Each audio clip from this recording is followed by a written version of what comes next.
Hey, everybody. Welcome back to another episode of Cinema A to B. Today is Christmas Day for those of you listening to the podcast.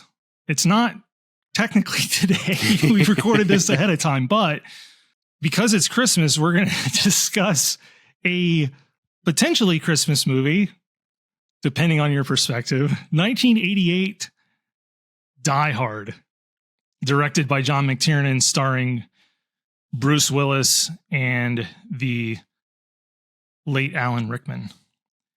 So Alec, kick us off. So I'm going to start off the podcast with I am certainly a yippee-ki-nay contender. Die Hard is not a Christmas movie. It just happens to be a movie that happens around Christmas. Now, do I watch it every Christmas season? Yes. So honestly, I'm probably more on the fence, lean. It's not a Christmas movie, but it does have I can understand why people think this is a Christmas movie. However, you can put this across almost any major holiday kind of a situation and it still will work, right? There's nothing specific that has to happen at Christmas. Now, if you think this is a Christmas movie, this is great. Again, I watch it pretty much every Christmas, Christmas season anyway. So it has become kind of like an impromptu. However, with that aside, with all the hate mail I'm going to get on that, of all the yippee-ki-yays, I'm definitely side with the yippee-ki-nays. That is not a Christmas movie. How do you talk about this film? This is such a fantastic 80s, almost the pinnacle 80s action flick. I mean, I would say hands down, I love Arnold Schwarzenegger. We both love Arnold Schwarzenegger. But if I was to pick my favorite 80s action flick, it's Die Hard. Hands down, it's Die Hard. I love Predator. I love Commando. I love Terminator, but this is hands down, you want the classic 80s action flick, it's Die Hard. Now, I also subscribe to the theory or the conspiracy theory that any movie that Bruce Willis is in that he has hair is good, and any movie that he has shaved his head is bad. I do subscribe to that, with one exception. I think the movie Red that came out, he does have pretty much he's got a 5 o'clock shadow, so you can maybe call it hair, but it's pretty. I really do enjoy that film. Is it a good film?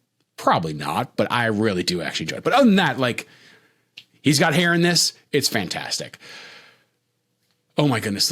Where to even begin with this? There's so much that John McTiernan does well in this film that it just makes it amazing. I mean, obviously Alan Rickman as the villain, it's one of his first film roles. I think It is his first film role. Is it his first film role? This is his first. Oh my goodness. Straight from the stage to Die Hard. And does an amazing job. I do know that they wrote in his meeting John McClane specifically because they overheard him mocking an American accent. They were like, "Oh my goodness, that was really good." So they said, "Nope, we're gonna have you two meet and do that." So that was totally not an impromptu, obviously because they filmed it, but more of okay, that's great. We're going to add this into the story, which apparently, originally they were going to have them meet, but it was sort of different. It was Hans Gruber, and then I believe it was Theo. I think we're supposed to be together, and Theo was hunting for the detonators, and Hans was around, and McClane was supposed to get him, and then I think in the script he shoots and kills him. But they were always struggling on how are they going to get these two to meet? And so you're right, they overhear Rickman. Somebody was like, "Can you do an American accent?" He was like, "Well, I can't do an American accent, but I can do a California accent." I did not know that. And so he does it, and the writers on set going, "Well, that's amazing." And so they write this in, but what they had to do then was when they record the scene where Gruber kills Takagi, they were originally they were going to shoot that where McClane can see that what Hans looks like. Mm-hmm. And so all they did was tweak that and make it so that his view's obscured, where he only can see the back of Hans. And so then we get that iconic scene where they meet, and you wonder, is McClane going to get fooled into, and hands him the gun. And But yeah, incredible, iconic performance from Rickman. I mean, I guess I need to mention, this is my favorite action film of all time. Not just like, for me, it's not just the pinnacle of 80s action. For me, it's kind of the pinnacle of a lot of conventional action. And because they do a lot of stuff that I just don't think they could get away with today, as far as some of the stunt work and explosions and things that are either too expensive now or too dangerous to try to pull off now. And I just think McTiernan is the master when it comes to action and suspense. I mean, we've talked about, the first McTiernan film we did on the pod was Hunt for Red October, and kind of a master of suspense and not really an action film. And then you have this, and then my other favorite 80s action that you already mentioned, Predator. And I like this a little bit better than Predator. And I think it's purely because of Rickman as Hans Gruber. And for me, it's not Christmas until Hans Gruber falls from Nakatomi Plaza. Like, it just isn't. Yeah. And I could make an argument why I feel like this is a Christmas movie. If you're willing to sit and listen, let's hash this out right now. Cinema so A to B. My only argument is, and I'm going to ask you, and this is not rhetorical, is Home Alone a Christmas movie? Oh, I mean, my instinct is to say yes, that it is a Christmas movie. No, it is. Yeah, it's a Christmas movie. Yeah, yeah. And my only argument on why I think Die Hard is a Christmas movie is because I basically think that Home Alone is a kid's version of Die Hard. You have Kevin in the house. Yeah. They're robbers. Hans Gruber and the terrorists are robbers. McClane's basically on his own, just like Kevin. Yeah. There's a whole side character that in need of redemption. In Home Alone, it's the old man who's alienated from his family. In Die Hard, it's Powell, Sergeant Powell, who shot a kid. And so for me, and then the big aspect is that Kevin is alienated from his family. And okay. All right. And so is McClane from his wife. And so for me, it's not just that it takes place during Christmas, but that the Christmas season is important for why they're able to reconcile at the end. But even though it doesn't last, because by Die Hard 2 or 3, 2, she's up in the plane, but by Die Hard 3, they've divorced. Yeah. So it didn't last.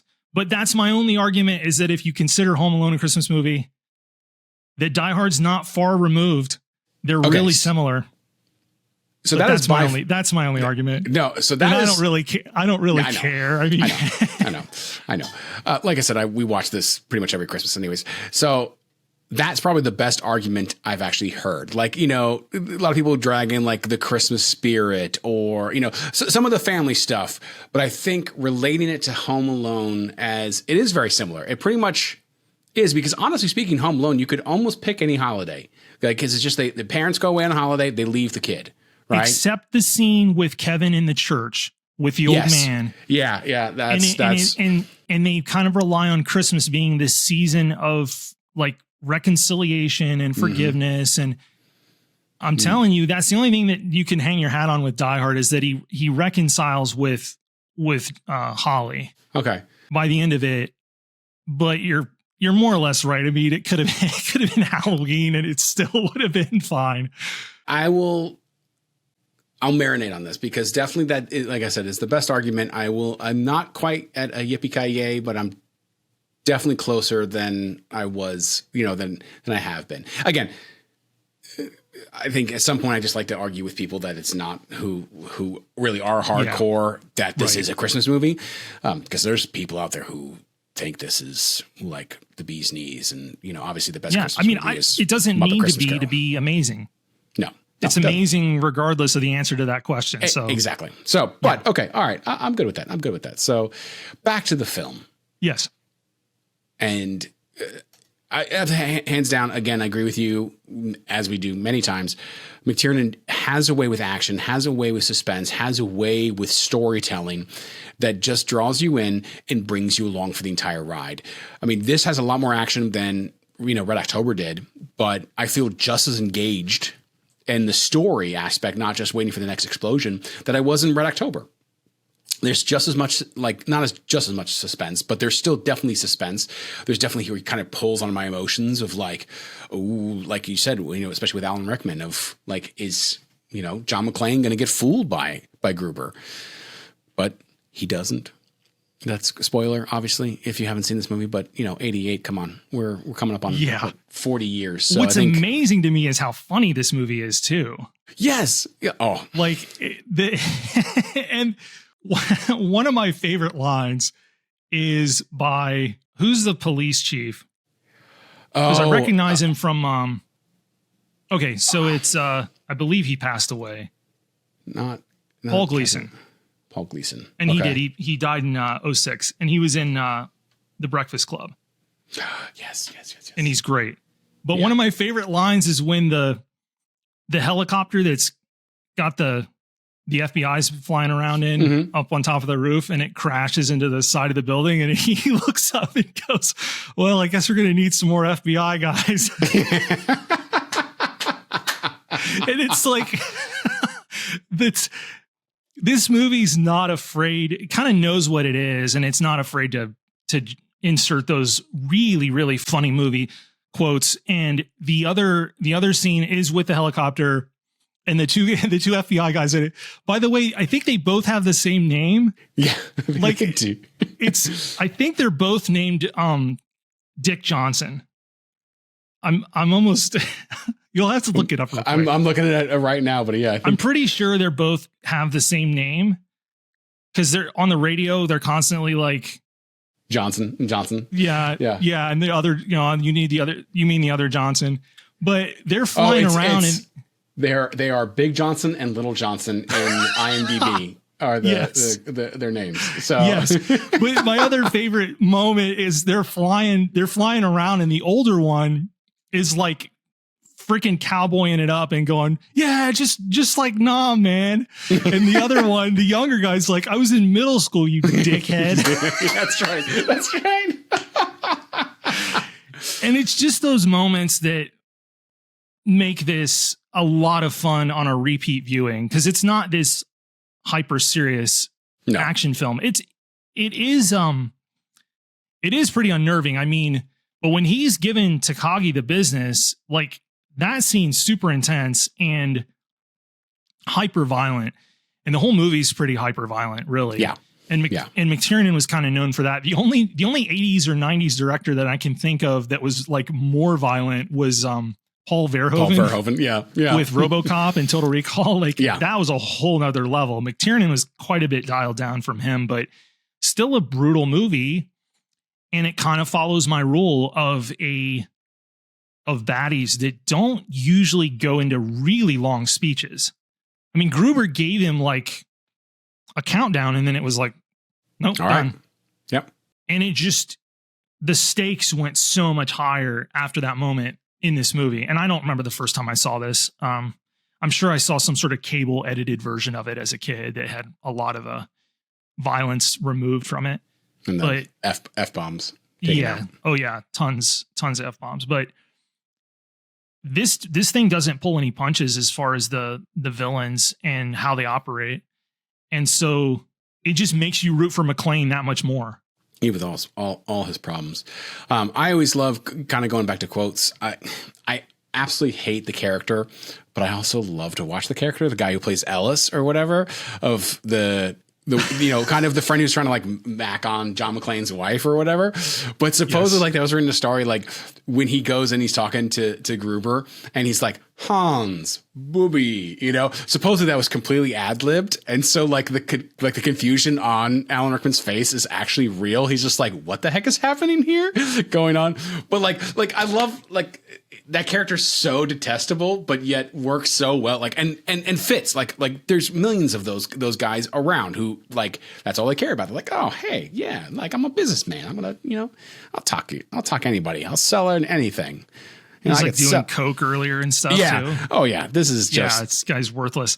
But that scene is pretty mortifying because McTiernan sews in the inevitability of that scene early with the music. Like, yeah.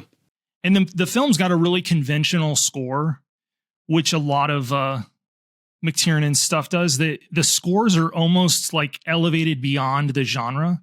Like they're so much better than what you would expect in action film, especially this era where there was a lot of films were using like synthesizer type stuff. And so I feel like the movie's aged really well because it has a more traditional orchestral score. And I would say the same is true of Predator. They age better because the music's not as dated, and orchestral scores like never age. No, they just don't age out. But yeah, Ellis is like, I'm your white knight. Yep. Well, and the fact that I like also the factor in that scene that even though McClane hates this guy because you can see him wanting to get with his wife, he tries so hard to save his life of like, tell them that you don't know me. Like he's upset because he lost this guy, even though he detests this guy. Like that's the character of McClane. And I mean, I wouldn't say the writing in this is amazing, but it's definitely like, it's not the, it's definitely not bad. It's like, it's good writing. I feel for the characters. If the story moves around, there's not a lot of exposition kind of building up. Like things move at a clip. I mean, but again, that's not the movie it is. It's not going to try to build you with these long speeches and these words. It's just trying to get across what's happening or move to the next beat. And it does it so well. Going back to the music, fun fact, this composer did Band of Brothers. Really? Yeah. That's probably why you like it so much. Oh, yeah. Okay. So yeah, he was the composer.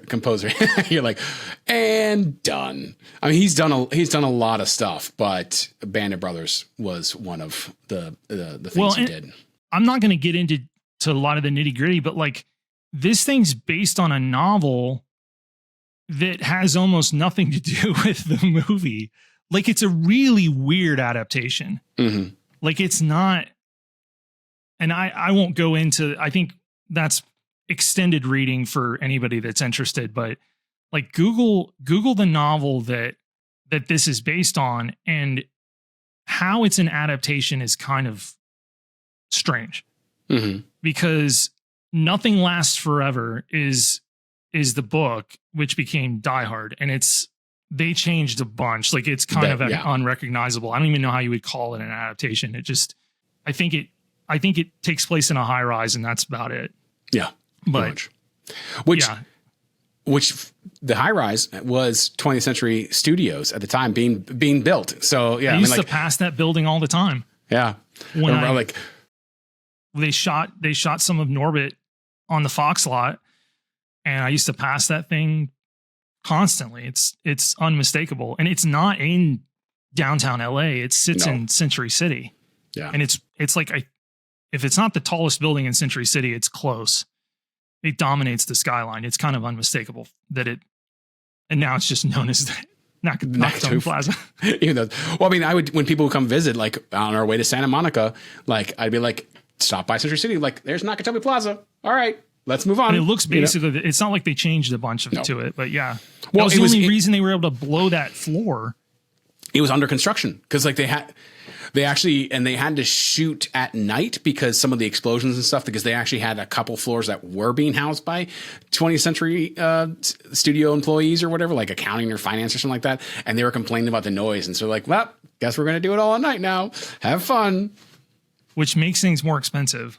Oh, much more, and tougher in every regard. If you're going to do a short film or something or an indie, don't create a bunch of night exteriors. It's pricey. It's pricey to light it. That's the problem. And then you got to make your crew. Yeah, you got to make your crew work basically overnights. It's rough. It's rough. It's not fun. It's not fun at all. Oh, by the way, I always love more of Ben's goofy fun movie theories. Okay. I always like the fact that Reginald VelJohnson plays Sergeant Powell in this later plays Carl in Family Matters. I always like to treat it that it's the same guy. And he he changed his name and moved to Chicago. Yeah. Get out of town. Like after that, nope, just we're needed done. to chill out. Yeah. Had been through it. I can see that. Like I'm okay with that. I'm okay with that theory. That's not bad at all. I like your conspiracy theories of different film worlds like and goofy movie connections is what it is. It's just how can I connect this movie just because it's got the same actor in it? But it couldn't have hurt. He's got all this footage of him in uniform when he probably went to audition for Family Matters. It's like, I played a cop. I played a cop, and I can do funny. So, and I can do serious. You know, I can do it all. Yeah, I love his line. He's explaining all the ingredients in a Twinkie. Yellow 5. Everything a grown boy needs. It is. I mean, you talked about it, but this definitely is a movie that doesn't take itself too seriously. Like, obviously, it's a serious movie, but it is not trying to be more than what it is. It knows that it's an action film, and that's what it is. It's not trying to need some like super serious overtones. I mean, it lets the dialogue, it lets the character arcs speak for themselves, and just push it through. And I think that, that's hats off to the writing staff and McTiernan of not trying to force more than what's needed, of just, let's get in, make a good movie, or a great movie, and get out. Yeah, and you care about the characters. Like, everything's written and directed properly, where you understand like where he's coming from, that McClane's marriage is on the rocks. She's not even using her married name. She's using her maiden name. They're like little nuggets they've sewn in to really sell the marital strife, basically. Mm-hmm. And so you're like, oh, this isn't just a regular like visit. He's refused to relocate. He's a New York cop and trying to bridge the gap with his wife. And then, because by the end, it's terrifying when Hans is latched onto Holly, dangling from the top, with every intention to take her with him. And that wouldn't feel that way if you didn't actually care about those characters by that point. Mm. So his ability to make you root for these guys is kind of second to none. And that ending shot with Gruber in hyper slow-mo. I don't know what frame rate they're shooting. It's cranked to the max, but he's already hanging, and he turns. That look he gives with the gun before he does lose his grasp is just one of my favorite shots in all of movie making. It's his performance. It's the composite work's actually pretty good for the time. Like, it still looks relatively good. And this thing is kind of lightning in a bottle. And the sequels were like pretty good. And in fact, With a Vengeance is very good. Yeah, I would say Vengeance is definitely the second in the series, in my opinion. Yeah, but Die Hard 2 is like not a bad film. It's not. It's not. It was like, this thing was ratcheted up already, and so the whole "can you top this?" Yeah, it was almost an impossible feat to try to better it.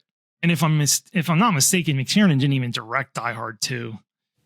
No, I don't think he was interested. So, and we will not.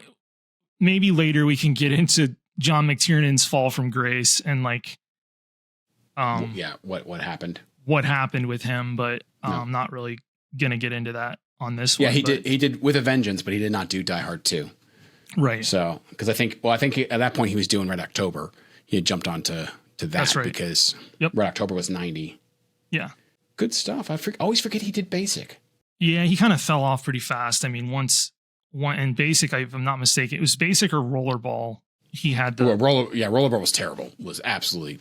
Basic was one of those fine. Is where he illegally wiretapped a producer to try to get dirt on him, and that's when the Fed swooped in, and that's all I'll say about it. It's like, he served his time. I mean, he's not. Rollerball. It was Rollerball. He did it during Rollerball. But oh man, it sucks because I consider this guy one of the greats when it comes to directing action and suspense, and he's not got a large filmography. No, you know, his highlights are obviously Predator, Die Hard, Hunt for Red October, Die Hard with a Vengeance. I like Last Action Hero, although I think it was made probably 10 years too early. People didn't realize they were watching basically a farce. Yeah, like they didn't understand that it was poking fun at the genre. Like, well, I mean, but it's in the movie when Arnold's like talking to the. I'm telling you, audiences in '93 just did not understand what they just thought they were watching this goofy movie with a kid. They did not realize how much it was poking at Lethal Weapon and the rest of the genre. And I'm saying, I think it was just made 10 years too early. Yeah. Because people got real snarky by the early 2000s. Everybody was super snarky and like, I think appreciate that movie's kind of improved with age and you realize what you're watching. But yeah, I've always really enjoyed it. But of course, like 93, I was still a child. So like it was one of the few Arnold Schwarzenegger films that I was allowed to watch without like my parents, like fast forwarding scenes or whatever. So, but my goodness. All right. But back to Die Hard. Yes. And this is not a John McTiernan kind of thing, but I mean, for a Christmas movie, it's super interesting and fantastic. So it was shot by a guy. Yeah, it was shot by a guy named Jan de Bont, and he shot another great action film, which is Speed. Ooh, yeah, which is up there. So, well, no, he directed Speed.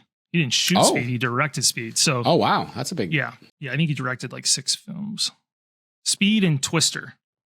So he made the jump away from cinematography. Nice. Well, he has done 2 good films and Red October. So he had a partnership kind of with McTiernan for a while for a couple films. Who's probably putting the microphones in the producers. No, didn't see him credited for Rollerball. Yeah, he'd already jumped, but he hasn't. I think he's retired. So maybe you've read more about this, but I've always been told that the look on Rickman's face when he's dropped is real, because they never told him that when they were going to drop him, they just basically said act, and then we'll just drop you whenever.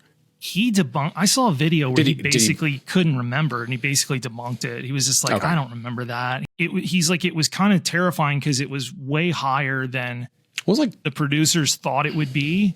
Yeah. And they were really nervous for him to do it.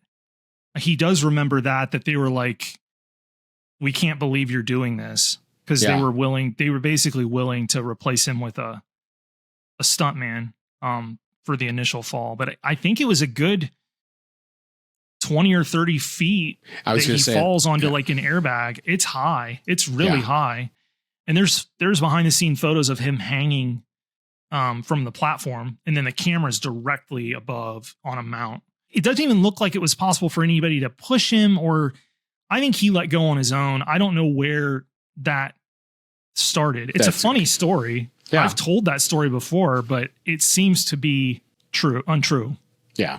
Based on, especially when I saw the video of him then at a book signing or something, and he was, or not a book signing, but just an interview, and he was asked point blank about that. He's like, I don't remember that. Like, he's like, I don't think so. He's like, it was scary, but I mean, it's not like they actually pushed him. So, well, and which makes sense because the character's hanging. Yeah. Well, I think it was not so much pushed as like whatever harness that he was in that was hanging over, and then they just released it when he wasn't aware or whatever. Or maybe he had blocked out the trauma. Yeah.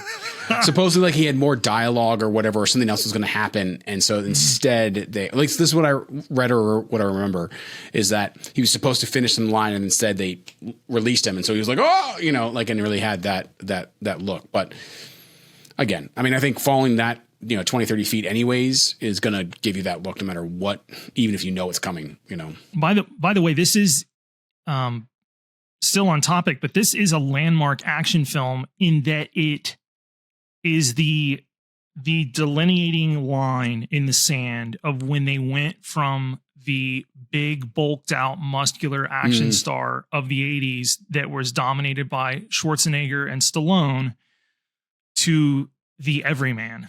Mm-hmm. This is the one. Yeah. To an extent, some of that started with Lethal Weapon as well.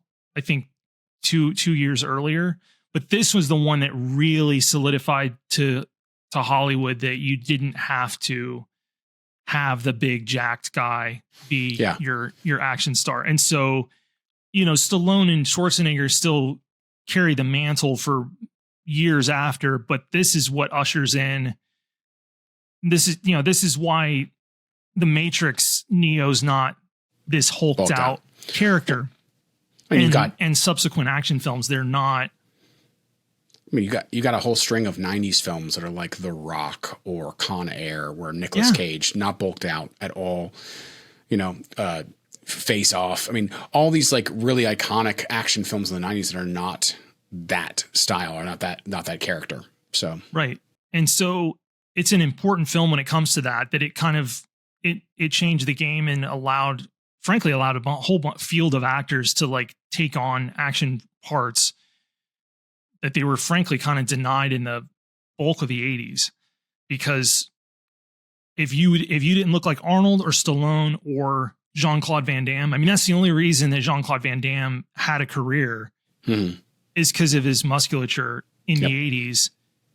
And because they felt like that was necessary to sell tickets. And I love that those movies exist, but yeah, then we kind of transition in, and now we're in a time where I think there's a nice balance, because it's like it's a guy of like fairly average height and build, but maybe he's got a little more musculature to him. Like, Daniel Craig's super fit, and Tom Cruise is always in really good shape, but they're not particularly big individuals. I mean, the Rock is almost like a throwback to, the Rock's like basically born too late. Yeah. When it comes to that, I mean, but he's able to carve out his own roles, where he's just massive, but he's a total throwback to basically from 1980 to 87, 88. Well, there's that. Oh my goodness. What's the movie that he, one of his first like action films after like the Scorpion King, when he was just getting out of wrestling, or still wrestling, but getting out. But it was there's like stuff like Walking Tall. Not Walking Tall. It was before Walking Tall. It's the one with Scott. I don't know, the guy from American Pie plays Stifler. The Rundown. The Rundown. Yes, which I love. I love the Rundown. That's like my favorite. That's like my favorite Dwayne Johnson film. Oh, hands down. Yes. Yeah. I completely agree. But there's that moment where he passes Arnold and at the club or whatever, and he says, "Have fun." And I'm like, I remember being in the theater going, "Yes, okay, let's get a bunch of The Rock movies." And then he went and did a bunch of Disney films. Well, he signed like a 3-picture deal with Disney, and they were all like the Tooth Fairy, and Now, that may have been smart, because then now he has a built-in audience of people who've grown up with him, and now he can be that action star and still kind of. Yeah, but he's not getting the scripts that Arnold did, where like the Terminator and Total Recall, and he's just not like. No. But yeah, that's a. I know some of our listeners appreciate the tangents. Yeah, sorry, we're going. This is off the cuff discussions, Ben. Well, I know, and this is kind of. But yeah, this is an important piece of cinema because of the way it changed the game. Like, these things evolve, and my guess is at some point in the future, this stuff I believe is cyclical, that it will it'll come back around, and Hollywood will want a larger, muscled up action star. I believe that, because for the era, if you go before Arnold, basically Charlton Heston was kind of that. For the era, Heston was an enormous individual, and so you had him, and then Clint Eastwood, and then the baton got handed off to Schwarzenegger. There's not really been. There wasn't really anybody after. They tried to do The Rock, that he was going to carry the mantle, but he's just more comfortable doing kind of that some action comedy and stuff with more comedy, or being part of the family of Fast and Furious, the Furious family. But Bruce Willis, I guess we didn't really touch on it. Bruce Willis is tremendous in this. Oh, absolutely. Like, just fantastic. I mean, he was doing Moonlighting too, I think, at the time, or that movie. So like, this was, I mean, but he hadn't really done much in the way of action before this, if I remember correctly. Or if it was very light. But I mean, he had done, I think before this, I can't remember if he did Laura's Favorite before this or after this. Yeah, he hadn't. He's going to kill me. It's funny, he did an episode of Miami Vice that I didn't realize. I need to go back. He plays a character named Tony Amato. I need to go back and watch that. I bet that's super funny to see him in that. No, this is the big one. This puts him on the map. And yeah, he's doing Moonlighting. I remember my parents watching Moonlighting. I remember that show. But yeah, he does Die Hard, and then Die Hard 2, and then kind of struggles with some stuff, and does The Last Boy Scout, which was pretty good. Yeah, but then doesn't do anything until he gets up to Pulp Fiction, right? Pulp Fiction was kind of puts it back on the resurrected map. More careers than just Travolta. Oh, okay. Die Hard with a Vengeance, 12 Monkeys. Yeah, the 90s were probably more dominant for him. Mm-hmm. He owned the 90s. He really did. Well, and he did Hudson Hawk in the 90s, which, I mean, let's be honest, that's his number one. No, I'm just kidding. Laura loves that film. So if I didn't bring it up somehow in this conversation that involved Bruce Willis, she was going to murder me. But, and then The Fifth Element's in the 90s. Oh, my goodness. Yep. And he has hair in Fifth Element. I'm telling you, this conspiracy theory is correct. Does he have hair in 12 Monkeys? He does. Well, I mean, he is both shaved and has hair, technically. And he has hair in The Kid. So he has hair in Unbreakable. He has hair in Sixth Sense. Oh, I love Unbreakable. Oh my gosh. And granted, he a lot of those he's bald, but then he's just got hair around. Like I think, and this is the guy that made being bald like freaking cool. Yeah. Even though your story of like your theory is saying that maybe that's not as true, but yeah. Even when he had hair, it was like be super close cropped. Yes. Yeah. So and I think Die Hard, the original Die Hard, is actually some of the longest hair he's had, outside of like specific ones where he's still losing it like I am. Yeah. Like his widow speaking all day long. But like what is it? In Whole 9 Yards, he has hair. Whole 10 Yards, shaved head. Right there. Done. I mean, what more proof do you need? It's a pretty sound theory, Alec. That's done. I think I'm on. I mean, it's not. I think you've made your case. I've jumped on the bandwagon. I have not, this is the bandwagon I jumped on, not the Die Hard as a Christmas movie bandwagon, which obviously I'm kind of grasping as I'm being dragged along. But, definitely, if he's got hair, it's a good movie. If he's shaved, then. Yeah. Done. Oh. All right, man. I love this movie. It's great. I do too. I do, and I agree with you. Like it's even if it's not a Christmas movie for folks, like the fact that it gets watched around this time of year makes me happy. Yeah, it does. It's why not? I've even seen the advent calendar where you move Hans Gruber a little further down. And I don't know why I've not bought this thing. Although I am, like we said, this episode was recorded before Christmas, but you're listening to it on Christmas or a day later. I am going to make the ornament where McClane is inside of the air duct. Oh, the one, yeah. And then he lights it up. Oh, that's awesome. I'm totally making that and putting that on my tree. As you should. For sure. As you should. And I've seen where somebody made a really large one, like printed the photo like life sized and had it jutting out of the wall. It was like, it like hangs on a wall. Where McClane's sitting in there. Yeah, it's great. Just lights up. Oh, that's cool. All right. My last thought is McTiernan has something about teddy bears on airplanes, because this is definitely the second movie, if not the third or fourth, that he's had that little trope. Interesting. Red October, he does it. That's, Alec Baldwin brings back a bear on a plane. It's true. It's like the last shot. It is. Yeah. And this is like the first shot. So like in tandem, kind of conspiracy theory. Is there a teddy bear trilogy that we're not aware of? A John McTiernan teddy bear trilogy that we're not aware of. Yeah, that I'm just now discovering. Yeah. All right, everybody. Funny. Thanks for listening to another episode of Cinema A to B. We wish you a Merry Christmas and Happy Holidays. And we do. Coming up, we're going to go ahead and plug this one. Yes. Give you the schedule, since this one's running the week of Christmas. We are going to do, for our 50th episode, we are going to be live on YouTube and Facebook on, what do we agree on? January 6th?